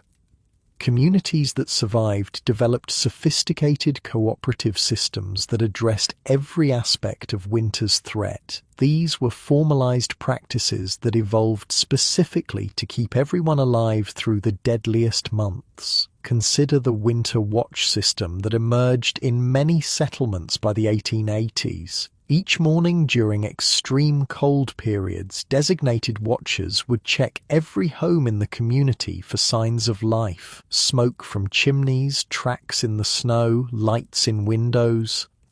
"Johnson and I split the north side of the settlement," wrote Thomas Peterson of the winter of 1887, "checked 23 homes each morning before sunrise. If we saw no smoke or other signs, we'd knock. If no answer came, we'd enter. Found the Williams family unconscious from coal gas one morning. Doctor said another hour would have been too late." These watch systems, simple as they were, saved countless lives. They ensured that medical emergencies, fuel exhaustion, or food crises were discovered before they proved fatal. Beyond this basic monitoring, settlements developed elaborate mutual aid practices. Frontier communities organized cooperative snow clearing, maintaining paths between homes and to essential resources like wells and barns. This shared labor meant that even the elderly, or those with limited physical capability, could maintain access to their necessities. Each man in Brookings was assigned 2 paths to maintain after storms, recalled James Peterson. Mine were from my home to the Johnsons, and from the Johnsons to the community well. No matter how deep the snow, those paths were kept clear. If a man fell ill, others took his paths without being asked. The network connected every household to every other. Fuel sharing became another crucial community practice. Many settlements established emergency wood or buffalo chip reserves that could be accessed by families whose own supplies ran dangerously low. The Fuel Committee maintained what we called the last resort pile, wrote Charles Wallace of his Minnesota settlement. Every family contributed a percentage of their winter fuel. The pile was strictly for emergencies. If your supply was exhausted and no other option existed, using it carried no shame, only the obligation to contribute double your share the following year. These systems recognized that individual misfortune or miscalculation shouldn't carry a death sentence. By distributing resources and responsibilities across the community, settlements created resilience that no single family could achieve alone. Settlers from 3 counties gather in a circle, sharing body heat and stories to keep the darkness at bay. Children sleep in the center, surrounded by adults who take turns watching the fire. Outside, the storm rages on, but in here, humanity creates its own warmth. We told stories all night, remembered Emma Johnson. Tales from the old country, jokes, songs, even ghost stories, though those seemed less popular with the wind howling outside. By dawn, strangers had become neighbors, and neighbors had become family. Perhaps most importantly, frontier communities developed knowledge transfer systems that helped newcomers survive their first winters. The hardest lessons had been paid for in lives. Passing them on cost nothing but time and attention. Henderson organized what we called winter school every September, wrote Sarah Peterson. 4 evenings where experienced settlers taught newcomers everything they needed to know: how to bank a fire overnight, how to recognize frostbite before it became deadly, which wild plants could supplement dwindling food stores. Attendance wasn't optional. The whole settlement made sure every new family participated. This formalized education supplemented the informal advice that flowed constantly between veteran settlers and greenhorns. Those who had survived multiple winters watched for the telltale signs of inadequate preparation and intervened before tragedy struck. Williams noticed I hadn't insulated my north wall properly, recorded Michael Johnson in 1886. Rather than just telling me, he showed up with materials and helped me fix it, said nothing, just worked alongside me for a day. Later I learned he'd done the same for 3 other families that autumn. Communities even developed systems for maintaining mental health through the darkest months. Regular social gatherings combated isolation and depression. Settlements organized weekly events throughout winter. Dances, religious services, communal meals, or simple visiting rotations that ensured no family went too long without company. Mother established Sunday gatherings after the 79 winter when Pearson lost his mind from loneliness, wrote Emma Johnson. Each week, 3 or 4 families would squeeze into someone's home. Didn't matter if there was barely room to stand. Being pressed together was part of the comfort. We'd sing, pray, share what food we could, and remember we weren't facing winter alone. These gatherings weren't luxuries, they were mental health interventions that literally saved lives. Communities that maintained regular social contact through winter lost fewer members to the despair that could be as deadly as cold or hunger. Anderson would have ended things in '82 if not for the weekly gatherings Peterson recorded carefully in his private journal. He told me so years later, said hearing children laugh every Sunday gave him reason to keep his fire burning through Saturday night. The Johnson settlement in Dakota Territory survived the notorious winter of 1871 by establishing weekly gatherings featuring music and storytelling. While 3 nearby homesteads lost settlers to suicide or exposure that season, the Johnson community endured intact, demonstrating how shared humanity often made the difference between life and death on the winter frontier. Spring's first green shoots push through the snow where many never lived to see them. A woman kneels, running her fingers over tender growth while tears track silently down her weathered face. She has survived another winter, but not everyone did. Some mornings I can't believe we made it, she whispers to no one. Some mornings I can't believe they didn't. As the frontier developed, these informal community practices gradually evolved into more structured institutions. Volunteer fire departments emerged from winter watch systems. Town councils grew from emergency committees. Churches expanded their role from spiritual guidance to social welfare. By the late 1800s, many frontier communities had developed comprehensive winter preparation procedures that addressed every aspect of survival, physical, psychological, and social. These systems weren't imposed from above, but emerged organically from hard-won experience. What strikes me most about these frontier winter communities, wrote historian Patricia Reynolds in 1903, is how democratic their survival systems were. Rich or poor, everyone contributed what they could and received what they needed. A banker might find himself shoveling snow alongside a day labourer. A doctor's wife might mend clothes for a farmer's children. Winter stripped away social pretensions and revealed the core truth that surviving required everyone. This egalitarian approach to winter survival reflected the frontier's harsh reality. Cold, hunger, and isolation threatened everyone, regardless of wealth or status. A blizzard didn't care if you were the town banker or a homesteader. Only by working together could communities ensure that everyone saw spring. Our winter association had one rule, recorded James Peterson. No one freezes, no one starves, no one faces the darkness alone. Everything else was negotiable.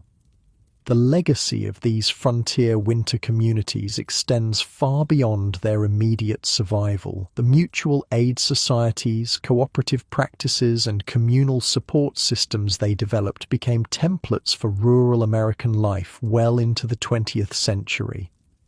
Even as technology advanced, as coal stoves replaced buffalo chip fires, as railroads brought regular food supplies, as telephones connected isolated homesteads, the memory of those deadly winters remained. Communities continued to watch out for their vulnerable members, to share resources in hard times, to face challenges collectively rather than individually. "We've got electric lights and telephones now," wrote Emma Johnson in 1922. "But when a blizzard comes, we still check on our neighbours. Some lessons you don't unlearn, even when the need seems past." As our journey through frontier winter survival comes to a close, we're left with an appreciation not just of physical techniques and practical knowledge, but of the human connections that ultimately made the difference between life and death. Those settlers who survived the harshest environments weren't necessarily the strongest individuals, or even the best prepared. They were those who recognized their interdependence, who built communities strong enough to withstand whatever winter brought. Their legacy isn't just in the towns and farms they established, but in the understanding that true resilience comes from connection, that humans facing extreme challenges are stronger together than apart, that the community, not the individual, is the basic unit of survival. As you drift towards sleep in your comfortable bed, safe from the elements that once threatened your ancestors, consider how many of the comforts surrounding you exist because those frontier communities endured, how the knowledge they preserved, the systems they developed, the towns they built formed the foundation for your modern life. The distance between their experience and yours may seem vast, separated by technology, time, and comfort, but the fundamental lessons they learned about human survival remain as relevant today as they were on the frozen prairie. When we face our own challenges, different in form but similar in effect, we do well to remember how frontier communities survived their darkest winters, not through rugged individualism, but through cooperation, not through hoarding resources, but through sharing them, not by turning inward, but by reaching outward. In that sense, their story isn't just history, it's instruction. A reminder that whatever hardships we face them better together than alone. The fire burns low now in our frontier cabin. Outside, the snow continues to fall, but its threat seems lessened by the knowledge that neighbors are near, that help would come if needed, that no one faces winter's darkness completely alone. Inside your warm, comfortable room, far from the prairie blizzards and deadly cold, you can feel your own body growing heavier, drifting towards sleep. The lessons of the frontier settle gently around you like a blanket. Stories of struggle and survival, of community and connection, of finding light in the darkest season. As you breathe deeply and let go of wakefulness, remember that you too are part of an unbroken chain of human resilience, stretching from those frontier cabins to your present moment. And like those settlers finding peace in the knowledge that they weren't alone, you can rest easily, knowing that their hard-won wisdom hasn't been lost but lives on in the communities we continue to build. Sleep well, warm and safe as winter settles outside your window and history's lessons wrap around you like a protective embrace.